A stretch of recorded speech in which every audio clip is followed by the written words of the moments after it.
gentlemen, welcome back to another episode. I hope you're having a wonderful day as always. Real fast, Manitoba, like, share, subscribe, do all that good stuff that helps out the show, especially sharing. It really does help. You can follow me on Facebook and Facebook and YouTube. That's Manitoba Freethinker Podcast. MB Freethinker is TikTok, Twitter, Minds, Liberty, Rumble, pretty much everything else.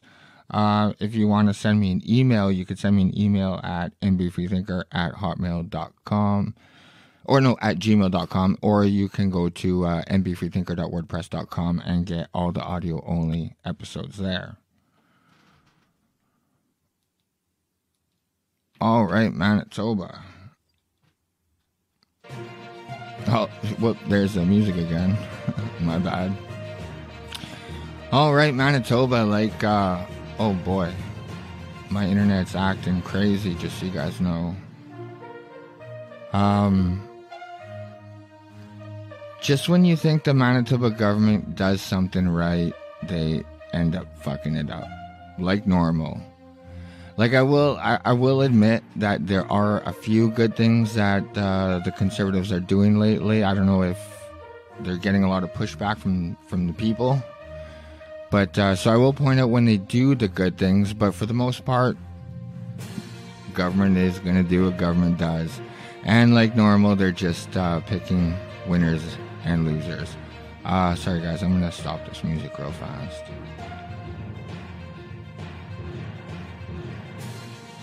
Oh, whatever, I can't find it. Either way, Manitoba, I'm just going to get into it. Oh, there it stopped. So, like I said, I'm going to point out when they do finally do good things. Manitoba First Nations Police Service gets $155,000 for crime confiscations to pay for equipment and training. So this is what I like to see. This is what our Justice Minister is supposed to be doing. And again, I know I'm kind of hard on the Manitoba government, but obviously a lot of fault is with Justin Trudeau. A lot of this responsibility is federal, but still, I'm not going to give Gortson any free ride. But from CBC News, the Manitoba First Nations Police Service is getting a cash boost to buy some new gear and provide training to frontline staff thanks to busted criminals. The provincial government announced on Thursday that it is providing $155,100 from its criminal property forfeiture fund to the MFNPs, which will spend it on software and computer training, breath alcohol testers and technician training, forensic analysis, and the use of drones in investigations. And MFNPS or whatever, and MFNPS, Manitoba First Nations Police Service, just so you guys know. Quote, this funding will be dedicated to initiatives that otherwise would not be possible, at least not this year, Chief Doug Powelson said. The agency also intends to use some of the funds to develop gang reduction strategies and assist in drug and crime-related investigations. The Criminal Property Forfeiture Fund, which was created in 2009, seizes and liquidates criminals' assets, then puts the money towards police and community initiatives. AKA the government steals their money and their shit and sells it.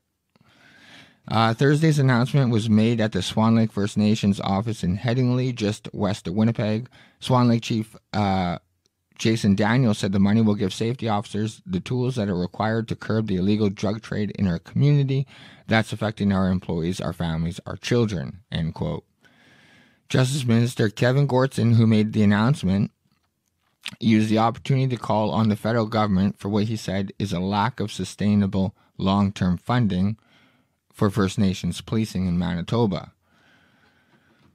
The province sent a letter back in July to Public Safety Minister Marco Mendicino asking for an equitable distribution of total funding from the federal government based on Manitoba's on-reserve First Nation population. Quote, currently only about 8% of the total First Nations funding, and that's First Nations and Inuit Police Program, that is coming from Ottawa is sent to Manitoba, despite the fact that 19% of the total on-reserve population is in our province, he said. That results in 45 of 63 First Nations and Manitoba communities not receiving any dedicated funding from the federal government when it comes to First Nations policing. I truly believe the federal government does see this as an important issue and will continue to advocate. So like I said, Manitoba, I am obviously kind of hard on Gortson and them, but ultimately this is obviously up to the federal government. This is not the first time Gortson has made an issue. I know I laughed at him because he just wrote a strong-worded letter, but he has acknowledged that we do have an RCMP staffing shortage, especially in northern Manitoba. So if we're not gonna have RCMP policing these reserves, we should definitely be funding the First Nations police force.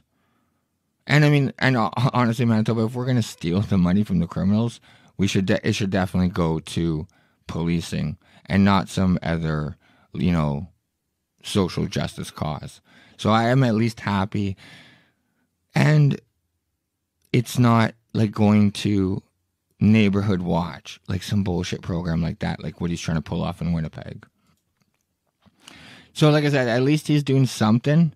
A lot of this does rely on the federal government, but so yeah, I will point out when at least they do a few things good. And this is the main point of the show, though.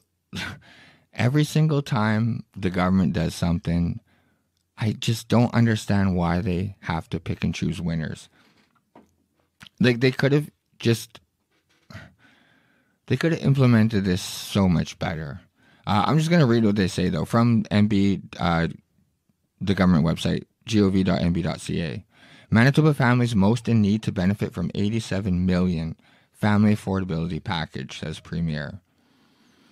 As part of the Manitoba government's ongoing effort to help families make ends meet, Premier Heather Stephenson today unveiled an $87 million family affordability package to immediately provide families with children, seniors living on a fixed income, and Manitobans who are hurting the most with benefits to help ease the burden of rising costs and high inflation. Quote, "We know that many Manitobans are hurting right now and having a hard time making ends meet," said Stephenson. "Not only are we recovering from the pandemic, but we are also facing the burden of the new federal carbon tax, along with soaring utility bills and rising prices on everything from gasoline to groceries. Manitobans need help right now, and we're taking action." End quote. Help for families with children. As part of the new family affordability package, Manitoba families with children and a household income of less than $175,000 in 2021 will receive a family affordability benefit check of $250 for the first child and $200 for each additional child. I'm going to highlight that, Manitoba. An estimated 145,000 families with approximately 282,000 children will benefit with an average check of approximately $440 per family, totaling $63 million in benefits. These numbers are important. 145,000 families, 175,000 in income to get approximately $440.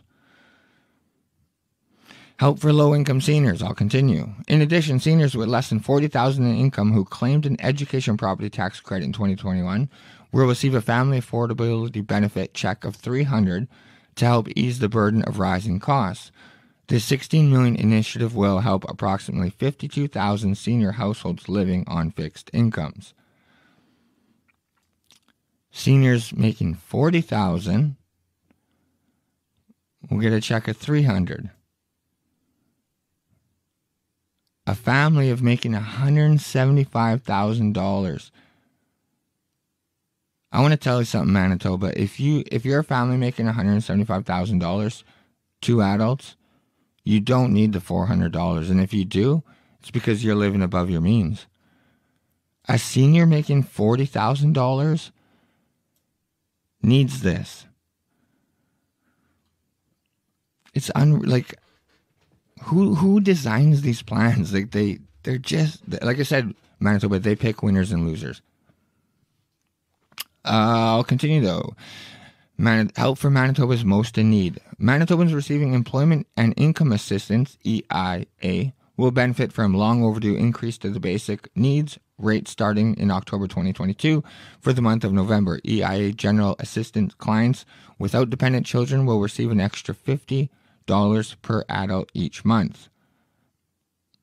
All EIA disability clients will receive an additional $25 per household each month. I mean, I'm glad they're helping them, but I don't know what the fuck $50 is going to do. Really.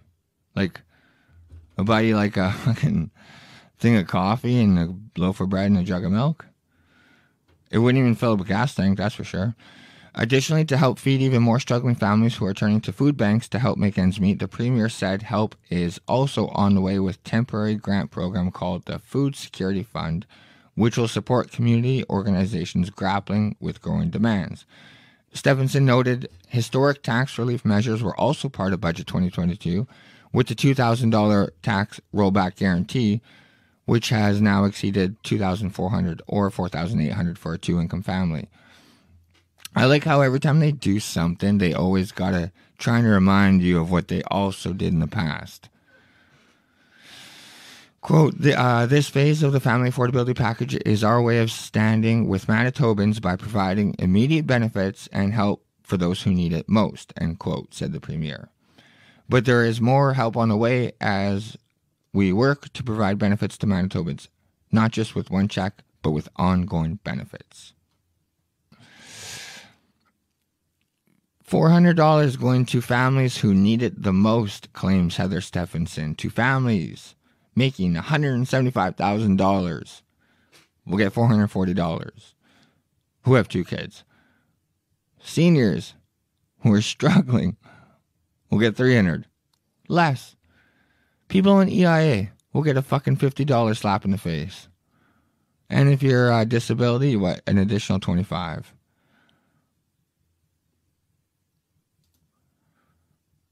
It's not just me. More support needed, says advocate Molly McCracken, Manitoba director from the Canadian Centre for Policy Alternatives, said it's good to see the province doing something to help people struggling with inflation. But she wonders why the funds announced are being offered even to those with incomes as high as $175,000 instead of just people who have lower incomes. Thank you, Molly. Thank you. Why do they have to put all these stipulations on it? If there's a single man or single woman with no kids who's working but only makes $40,000 and has no kids, is being affected by inflation. So why do they not deserve a single person, man or woman, making $40,000? They don't deserve any help, but a two-income family making $175,000 if they have kids get help? Does that make any sense to you, Manitoba? This is all of our tax money. They're going to take my tax money and now give it to a two-income family making $175,000. How the fuck is that fair? So, quote, if you are a modest income earner, inflation is eating up even more of your money to just get by these days, she said. So I would have just liked to see more targeting for modest and working class Manitobans. Is that not everyone's thought? Like, why not just say, hey, if you make this much, you get this much. No stipulations. Like, they just pick and choose winners. You got to have kids. You got to be a senior. You got, like, no, just. Okay. McCracken said people without kids were left out of the announcement. I have a kid, but she's not my dependent. So, which laid out money, she said, fell short of what really needed to help Manitobans as the cost of living rises so high. Quote, it is not a large amount of money when you consider how much the cost of food has gone up, she said. Adding the average rent on a one-bedroom apartment has also gone up by $150. Manitoba Liberal Party leader Dougal Lamont called the plan another example of how the provincial government is still completely out of touch. pointing to the education tax rebate earlier this year that included large checks cut for billionaires. I mean, I don't want to see Liberal Party leader Dougal in charge. He would take more of my tax money. He would steal more of my money and give it away, but I'm okay with hearing him voice his concern. But I mean, I'm just happy that people are pointing this out. It's not just me screaming to the world that, that our government is picking winners and losers. It's like I said, so frustrating. And then the other bit of news coming out of the government in Manitoba is this. We all know, well, I'm sure most of you guys know that JT himself came by. It's so funny listening to that guy fly over the fucking world and all over Canada, telling us not to, make a carbon footprint. Statement from Premier Heather Stefanson on bilateral meeting with Prime Minister Justin Trudeau. I had a very... It's so frustrating hearing them talk about each other. I had a very positive meeting today with Prime Minister Justin Trudeau on priorities for all Manitobans. Not all Manitobans. You're picking and choosing winners, Stefanson. That's not the Conservative way, by the way. We discussed continuing collaboration between our governments, the results we have achieved together for Manitobans, and additional opportunities to deliver critical infrastructure, advance reconciliation, address immigration and labor market shortages, and renew the healthcare funding partnership necessary to sustain the healthcare system that Canadians rely upon in this country. You guys are both failing on all accounts. Manitoba's healthcare system is falling apart. Justice system falling apart. Like, what have you guys done good lately? We talked about building on the past successes. Of course you did. You guys love patting yourself on the back. Through additional federal provincial cooperation and investments on environmentally friendly and critical water and wastewater projects across the province, including the next phase on the Northern Water Pollution Control Centre in Winnipeg, supporting Manitoba's clean and renewable energy profile and potential, and the renewed strategic opportunities for the Port of Churchill. I reaffirm that Manitoba is keen to partner on key infrastructure projects that create jobs, spur economic growth, and help build a cleaner, greener province for the benefit of all Manitobans. Manitoba government loves using the phrase all Manitobans because they just take money from all Manitobans and then give it to a select few. We also discussed current global economic challenges and rising prices impacting all Canadians. I noted our government's continued efforts to make life more affordable for all Manitobans, including through the new $87 million family affordability package to help ease the burden of higher cost pressures for Manitoba families with children, seniors living on fixed income, and Manitobans who are struggling the most.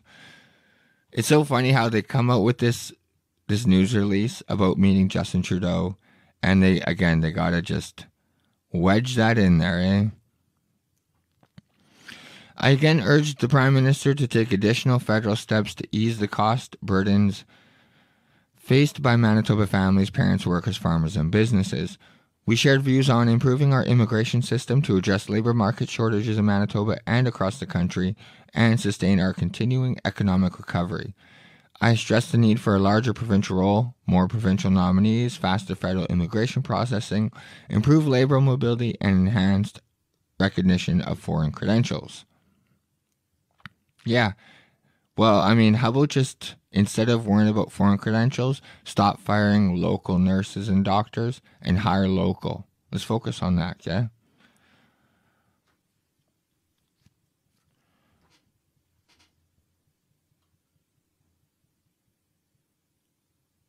And also, I don't see, how come there's nothing on, hey, we have a RCMP shortage? Nothing on that at all? Nothing about the crime?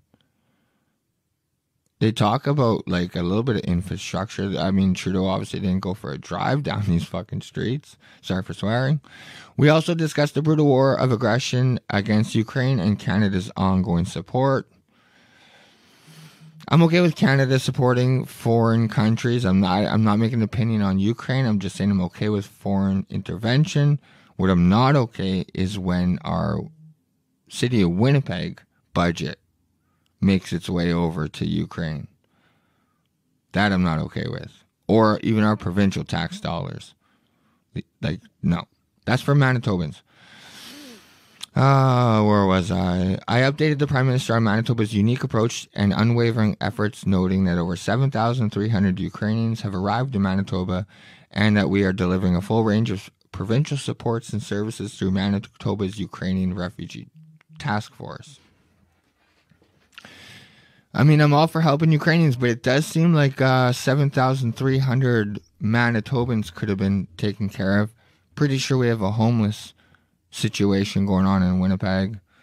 Like I've pointed out 1,000 times, it's weird to me how businesses offer up jobs, motels, hotels, people offering up room and board to Ukrainians, but silent when it's to do with our own local population.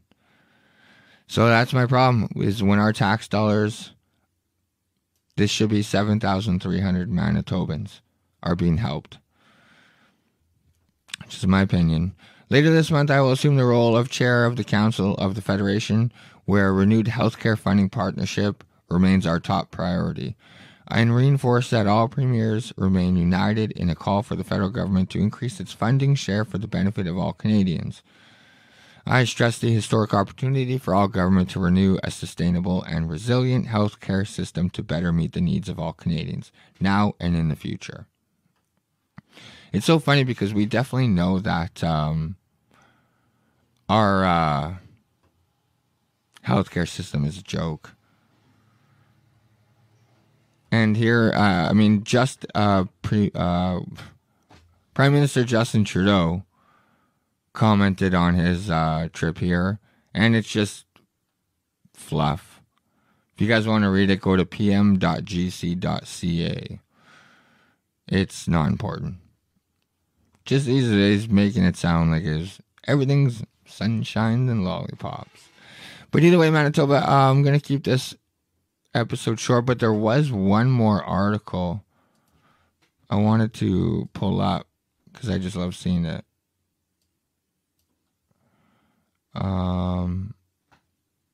Just give me a sec. I'm gonna find it.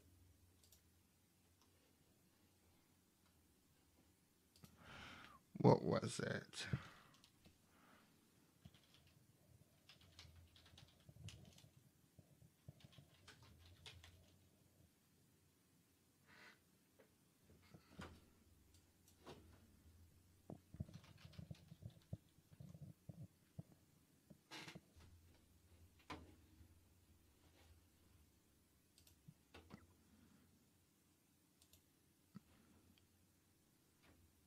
Okay, I found it. Here.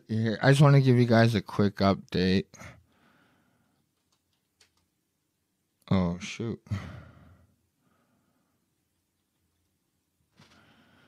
Where was it?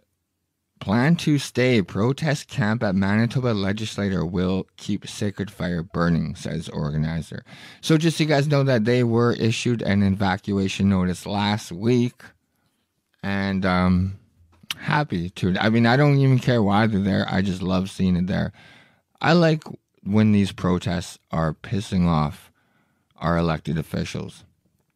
I'm tired of them hiding behind their position and their lack of concern for the ordinary Manitoban. It has been more than a week since eviction notices were handed out to the encampment on the Manitoba legislative grounds. But despite those warnings, some at the encampment say that so far they have no plans to pack up and leave. On Thursday morning, the Winnipeg Sun spoke to Janko Petachete, an elder and residential school survivor, while she said several dozen other people remained at the encampment that has been set up for more than 14 months on the east side of the Manitoba Legislative Building grounds. She said that when the news first broke in May of 2021, that what are believed to be 215 unmarked graves of children were discovered near a former residential school in Kamloops, a ceremonial fire was lit on the legislative grounds to honor those children. She said soon after it was lit, it was decided that the fire should continue burning all day and night until all former residential school sites in Canada where unmarked graves could be located and searched. And now, 14 months later, she said the fire continues to burn and the encampment remains. She said that while they have been set up on the grounds, they have also allowed others to come and take part in ceremonies. Quote, in Winnipeg, there are families that have lost loved ones and have nowhere to go, and they can come here and be with that sacred fire, and we invite them here, K.P. Tesheti said. And despite eviction notices being handed to them on August 23rd, she said they plan to stay. But she did admit that she and others have been in talks looking for a resolution to see if the encampment could either be ended or moved somewhere else. Plans are to stay, and no, I don't agree with the law. I believe the sacred fire should stay lit while all those sites are being searched and more unmarked graves are found, she said. And we were told maybe an alternative site, but I don't want it to be in a situation where we are out of sight and out of mind. She said she believes in talks would continue this week. The law banning permanent encampments on the grounds of the Manitoba legislature was passed in June, and the province said it has been put in place for, quote, the safety of staff, visitors, tourists, and other protesters. That legislation gives the province authority to determine what can and cannot occur on the grounds, and it allows for banning of encampments, vandalism, and vehicle blockades.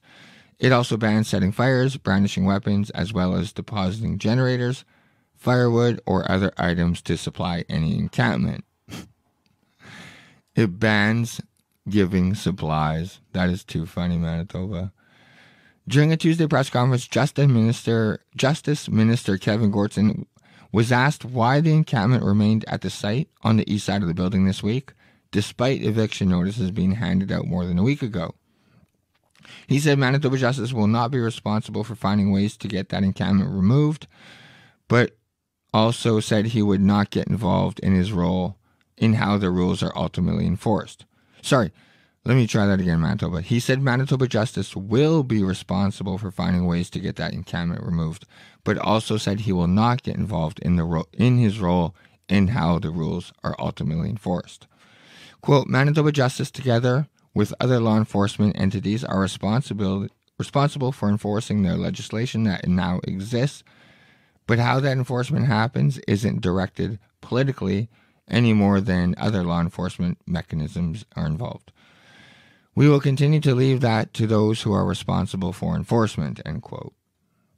He said there were talks recently between the province and Indigenous leaders regarding the encampment, but added no resolution came from those talks. Quote, there was an engagement with the Southern Chiefs Organization and the Assembly of Manitoba Chiefs to see if there was some sort of resolution that could be found. And unfortunately, I don't think that was successful. And if fact, it may have been an escalation to some degree. Interesting. He claimed the sole purpose of the new legislation was people's safety and security, both inside and outside the Manitoba Legislative Building. That's a bunch of bullshit, Manitoba. Quote, this legislation was passed because it isn't safe for permanent encampments to be on the grounds of the legislature. It's not safe for those who are in the encampment, it's not safe for those who are visiting the ledge, and it's not safe for those who are working at the legislature, end quote. No, dude, you passed that law because you wanted to find a way to evict the convoy. And to the people that support that, I know there's some people actually that don't support this, but to the people that do support this encampment, I ask you, where were you when the convoy people were protesting? You know what I mean? Like, it's hand in hand. If everyone just fucking banded together, realize these dipshits are ruining our province. So, I mean, I just would have liked to see Manitoba that Justin Trudeau comes to Winnipeg. And honestly, the sole focus should have been just crime. That's it. Crime and healthcare. Two things. And I know there's more things, like there's more issues with Manitoba, like infrastructure, but that's more of a provincial thing. But on the federal level, when Justin Trudeau comes to Winnipeg, Manitoba, They should have been talking about RCMP shortages, healthcare, nurses shortages, and that's it. But Manitoba, our government sucks. So October 26th, get out and vote. Vote, vote, vote, vote. But Manitoba, this is a record. Oh no, I thought it was in the 20s still, but it's been a half hour. Either way, Manitoba, this is going to be a fast show.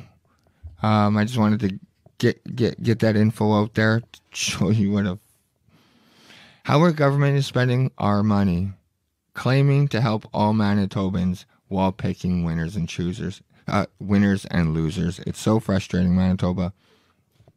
But either way, thank you so much for tuning in to another episode. I know this was kind of like all over the map, this show. Didn't have much time to prepare. Thank you a lot for tuning in, though. Manitoba, week 1 of college, so it's been pretty crazy. So I'm all over the map right now. But either way, Manitoba, thank you again. Love you guys so much, and I will catch you Tuesday. But if you want, I'm probably going to be live streaming on Saturday.